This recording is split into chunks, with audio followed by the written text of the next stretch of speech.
park in our parrot house, we do have quite a lot of different species of parrot. So these two aren't the only ones we do have. Now they are both part of the macaw family though, so in the wild we'll find them both situated across South America. Now birds like Merlin will mainly find him in places such as Mexico, and over there the little green we'll find him mainly in Brazil. So they are quite widespread, but it does depend on their species as to where we might find them. Now they're quite large birds these two, but that's because they are sort of bigger sized macaws. Macaw cats get a lot smaller. They can get to about 500 grams, so about half the length of our lovely Merlin, and they can get quite small too. Now saying that though, they can even get bigger than these very two beautiful birds here. They can get to the size of about 2 kilograms in weight and about 2 meters in length. That is something called the hyacinth macaw. They're the largest macaw species in the world, and they are definitely pretty impressive. Now, of course, the said macaws, you can only find them living in South America, and that's not where you can find all parrots. You can find parrots basically all across the world, in places such as Africa, Asia, and even parts of Australia and New Zealand as well, as these guys really can be found all across the world. Now, we're going to be moving away from South America now, and over something a little bit different. Now, that bird sitting on the table at the front of the nice little one there, that's Zoe. Now, she is a yellow-crested cockatoo. Now, the yellow-crested cockatoos like Zoe, we might find living in Indonesia out in the wild, so a little bit different than some big, beautiful macaws. Now, you'll see she may be small and may not be as bright and colourful as Merlin and Boomer, but she still is very, very pretty indeed. Now, going to look at her, she's mainly one colour of a nice bright white. You can have a really close look at her feet, but also on the head more importantly, you'll see a nice burst of colour. Now that's because she is a cockatoo. She doesn't have a crest on her head. That crest, sorry, our noses there, get all excited to come out and fly this afternoon. And that crest is only known on the cockatoo family. The cockatoo family's crest can really range in colour and size. Now with Zoe being a small species of cockatoo, her crest is really quite small, but if you can see, it is actually really, really bright in colour. Now she has a bright yellow crest. The crest can range in colours of reds, pinks, oranges, and sometimes even blacks as well, as they are quite bright and colourful. They're a bit like Zoe there. They tend to have quite a pale body in comparison. So the only bright thing really is of course that big, lovely crest of theirs.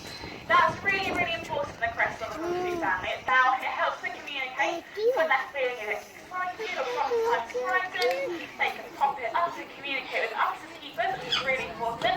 So they can actually communicate with one another as well. And they can also use that crest to act as a bit like camouflage. If Zoe wants to blend in into a nice white tree, and she's not going to be eaten by any predators, you can hopefully do that a bit easier by having that lovely crest on the top of their head. Now I've just been joined with another macaw here. This is the lovely Wilma. Now Wilma here is a green-winged macaw. Now I can see, if you look close at the other two, I would spot she's a bit bigger, especially with that beak on the front of her face. That's because she is the second largest macaw in the whole world. So across the whole family, her species is the second largest. She definitely is pretty impressive. Now even though all of our birds range in size and colour, they are all just as intelligent as one another. Now these guys are actually so clever, they have about the mental age of a 3 to 5-year-old child, which I think is pretty impressive, because children are definitely very smart indeed. Now because of that, we need to make sure our birds are staying well sort of stimulated here at the park. We want to make sure they're not getting bored, so like children go to school and learn, we sort of have them in school here, so we teach them a few different things. Mainly teach them things to make sure we can make sure they're staying nice and healthy. So we can do things like asking our birds to open their beaks, or of course check over their feet. We can ask them to open up their wings, have a good look at all those very beautiful feathers. And all these things are really, really important for us as keepers, because it ensures our parrots are staying really healthy. Now of course, that is super important, but we don't want any of our birds falling ill. So running through these checks that are really, really simple, but actually really stress-free for our birds is the most important thing that we can do. Now, of course, it is up to them though, because our birds don't want to participate in any of this training. They really don't have to. our training is done on positive reinforcement. So that means it's completely up to them. If they don't want to participate, they can stay inside, they can put themselves back inside, or actually they can just sit at us and stare at us. Absolutely nothing. Now you can see Zoe at the moment, it just seems like a little bit different. Now what she's setting on is a little pretend set of scales. Because inside we do have a set of scales in our little kitchen that we weigh our parrots on every single morning. Now maintaining their weight is really, really important because they need to be a nice healthy weight to ensure they've got a good body structure, just to sort of match how they would be out in the wild. Some of the training we do is just for a little bit of fun though. You know, see Zoe likes to do a bit of hopping around when she's out here and practicing all those nice fun behaviours, which is also really, really important just to keep her mind thinking, making sure she's not getting bored, and more importantly, actually outside her one of our birds. So more likely to do the more sort of intense behaviours such as the healthy ones to help picking our birds too.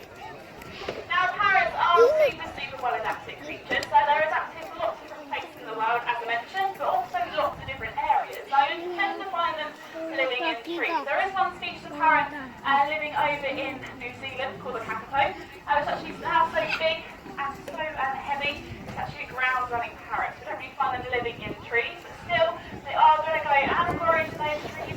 You're going to hang, you're going to drop from them, you can be run today, aren't you, in the sea? There we go. So we will find them on the floor and of course going up the trees to forage. You might have seen Woburn being a bit hasty there, showing off how super strong she is. Now she has a very big beak. She likes to show you how impressive it is. It's so impressive she can in fact hang her whole body weight, which is about 1.2 kilograms, just from that rope by using her beak itself. So it's a bit like you using your teeth to do so, but Wilma hasn't quite got the energy to pull herself back up at the moment. They haven't quite trained that bit yet, so at the moment she's kind of hanging and doesn't know what to do. You have to run and catch her. Now if you look at the back, you've got a very, very different species of bird hanging. The areas that are a bit more bright, or actually the areas that are a bit more shadowy as well. Now also being bright and colours like this can sometimes put off any nasty predators too. They don't always want to eat the brightest colours and things because they can turn out to be quite bad for them, and that tends to put them off in general too. Now even though feathers are great and they do an awful lot for our birds, actually they don't just fly around all of the time, because flying around takes up an awful lot of energy for parrots. As I mentioned, with Wilma in the middle, she weighed about 1.2 kilograms, so she's pretty heavy. Again, here is much smaller. He's only about a kilogram, so again, pretty heavy. Now, flying around all day takes up a lot of energy, but also it's quite obvious if you're flying around, or your predators might see you and know where your nest site is. So sometimes you just want to clamber through the trees by using your very well-defined feet, and also your beak too. Now the feet on a parrot are called zygodactyl. That basically means they have two toes that point forwards and two toes that point backwards on each foot. So it means they can get a really good grip on what they need to, and of course the sensitivity to as well can get up and down just by using that very specialised beak. Now the beak on a parrot is a bit like a third foot. It's going to help them move, and it's also a bit like a multi-tool they can use for feeding and communicating, for defending themselves from predators, or as you can see with Peppy doing his favourite pastime of playing basketball. So it's a really great tool for all of our parrot family. Now of course being so intelligent, they also have to put their intelligence to the test when using their very specially adapted body parts, including their feet